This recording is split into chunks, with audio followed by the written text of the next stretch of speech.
দেখতে বৃষ্টিও চলে আসলো, এতটা মেঘ করে আসলো হঠাৎ করে।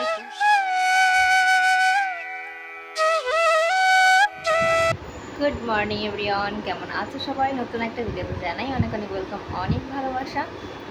আর এখন বেজে গেছে প্রায় 10টা। আর আজকে সকাল সকাল চলে গেছিলাম বাজারে। তখনই আর একদম ফোন নিয়ে বাজারে আমি যাইনি, তো ভিডিও করা হয়নি। সকাল সকাল বলতে 7টার সময় গেছিলাম বাজারে। অত সকালে না গেলে শাকসবজি আর মাছটা পাওয়া যায় না, একটু বেলার দিকে গেলে তখন একটু কম পাওয়া যায়। তো বড়মশাই আর আমি গেছিলাম, বাজার করে নিয়ে এসেছি, 2 রকমের মাছ এনেছি। তো সেগুলোকে এখন আমার কাটতে হবে। সেগুলো সকাল থেকে কাটতে পারিনি, কারণ হাজব্যান্ডকে টিফিন করে দিলাম, ও চলে গেছে ডিউটি। তারপরে ফ্রিজে মাছগুলো রাখা রয়েছে, এখন আমি করব ব্রেকফাস্ট, আর তারপর আমার কাজে লাগতে হবে। সকালের খাবারে ছিল কালকের সয়াবিন আর একটু কারি, আর সঙ্গে 1 গ্লাস দুধ আর 2টো রুটি। খাওয়া দাওয়া করে চলে এসেছি রান্নাঘরে। এখন এই বাটা মাছগুলোকে রাখবো ফ্রিজে, আর আজকে রান্না করব পুঁটি মাছ। তো চলো, বাইরের আকাশটা কিন্তু বেশ রোদই আছে এখন। এখন একটুখানি ছাদে যাব, আমার ছাদ বাগান থেকে একটু শাক আনতে।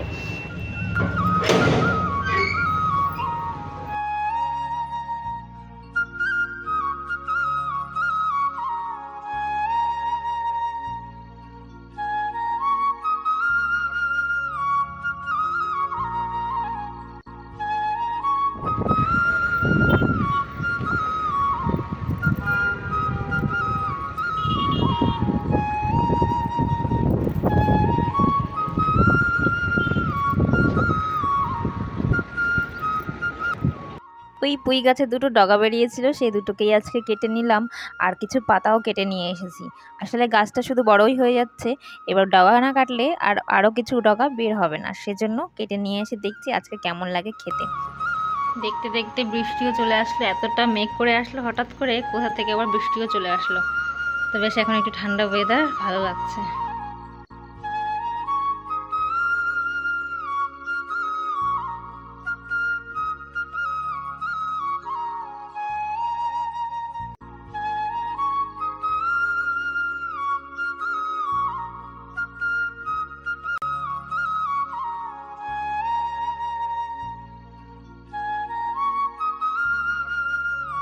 স্নান পুজো তো কমপ্লিট হয়ে গেছে, এখন বেজে গেছে প্রায় 12টা।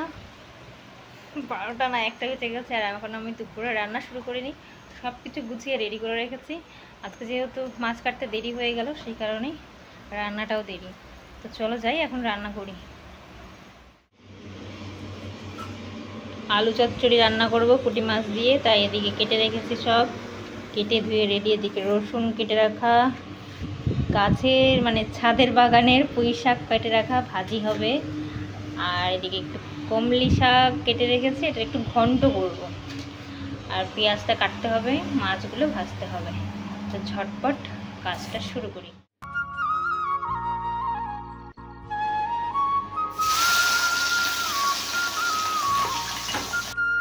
পুঁটি মাছগুলোকে আগে ভেজে নিয়েছি ভালোভাবে, একটু কড়া করে ভাজতে হবে। ওই যে আমার বড়মশাই আবার একটু কড়া মাছ ভাজা না হলে খেতে চান না।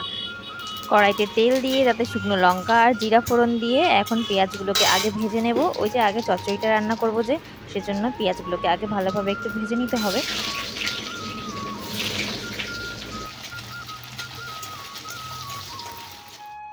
এটার মধ্যে রয়েছে রসুন, আদা থেতো করা, লঙ্কা আর জিরের গুঁড়োটাকে ভিজিয়ে রেখেছিলাম। এই মশলাটাকে বেটেও নেওয়া যায়, আবার মিক্সার গ্রাইন্ডারে পেস্ট করেও নেওয়া যায়। কারণ আজকে আমার সময় নেই একদমই, তার জন্য একদম থেতো করে নিয়েছি। এবার এর মধ্যে দিয়ে দেবো পরিমাণ মতো লবণ, হলুদ আর গোটা কাঁচা লঙ্কা, সঙ্গে গোটা রসুন। এইভাবে কিন্তু রসুন দিলে খেতে তো বেশ ভালোই লাগে। আর মশলাটাকে ভালোভাবে একদম কষিয়ে নিতে হবে। আর মশলা কষানো হয়ে গেলে তার মধ্যে প্রথমে দিয়ে দেবো আলুগুলোকে, কারণ আলু সেদ্ধ হতে একটু সময় বেশি লাগে। আর বাদবাকি যে সবজিগুলো রয়েছে ওগুলো তো একদমই সময় কম লাগে সেদ্ধ হতে, সেজন্য প্রথমে আলুগুলোকে ঢাকা চাপা দিয়ে ভালোভাবে সেদ্ধ করে নেব। এই যে পুঁটি মাছের চচ্চড়ি বলো বা ছোট মাছের চচ্চড়ি বলো, এগুলো কিন্তু উত্তরবঙ্গের একটা স্পেশাল খাবার। আর এই খাবারটা কিন্তু বেশ ভালোই লাগে, আমি বিয়ের পরে প্রথমেই খেয়েছি এই খাবারটা। আর এর মধ্যে যে মশলাপাতিগুলো অ্যাড করা হয়েছে, এগুলো আমি আমার মতো করে অ্যাড করেছি। উত্তরবঙ্গের যে চচ্চড়িটা সেটার মধ্যে কিন্তু রসুন আর আদা অ্যাড করে না, এটা আমি আমার নিজে ইচ্ছাকৃতভাবে আমি অ্যাড করেছি। এভাবে খেতে বেশ ভালো লাগে আমাদের, আমার বড়মশাইও বলে ভালো লাগে খেতে।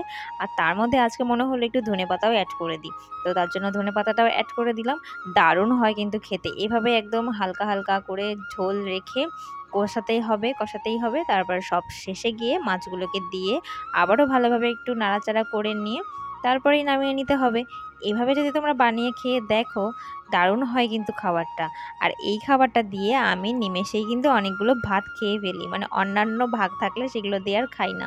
তো ফাইনালি আমার রান্না বান্না সমস্ত কিছু কমপ্লিট হয়ে গেছে। এখানে চচ্চড়ি আর এখানে কলমি শাকের ঘন্ট বা ভাজা যেটা বলো, তারপরে এদিকে এই যে পুঁই শাকগুলো ভাজা করেছি। এখন বেজে গেছে প্রায় 2টো আর আমার রান্নাও কমপ্লিট হয়ে গেছে, কিন্তু কারেন্টটা নেই। এত গরম লাগছে রান্না বান্না করে এসে, বৃষ্টি হলো ঠিকই কিন্তু গরম লাগছে। তো 5-10 মিনিট বসে নিই, তারপরে খাবো। গুড ইভিনিং, এখন বেজে গেছে 5টা আর বাইরে কিন্তু প্রচণ্ড রোদ উঠেছে এখন। সারাটা দিন তো মেঘলাই ছিল বৃষ্টির পরে, আর আমি দুপুরে খাওয়া দাওয়া করে একটু রেস্ট নিয়ে নিয়েছিলাম। আর এখন হঠাৎ করে প্ল্যান হলো যাবো একটুখানি মালদায় বিশালে, তো যাবো আমার জায়ের সঙ্গে। তো সেই জন্য রেডি হয়ে গেলাম, ওরাও রেডি হচ্ছে ওদিকে। চলো এখন যাওয়া যাক।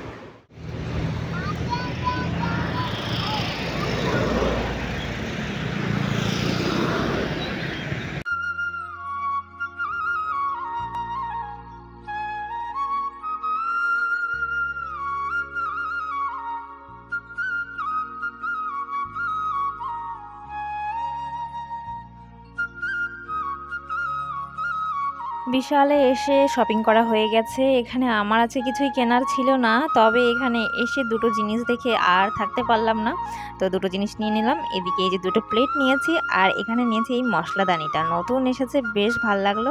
ঘরে এসে 1 কাপ চাও খেয়ে নিলাম, আর এখনই আমি মশলাদানিটা পরিষ্কার করে নিয়ে চলে এসেছি। আর এখন কিছু কিছু মশলা ঢেলে রাখবো, নতুন জিনিস আসলে এটাই হয়, যতক্ষণ না ইউজ করতে পারবো ভালো লাগে না। তো আজকের ভিডিওটা কেমন লাগলো অবশ্যই জানিও, ভালো লাগলে একটা লাইক কমেন্ট করে দিও। আজকের মতো টাটা, সবাই অনেক ভালো থেকো।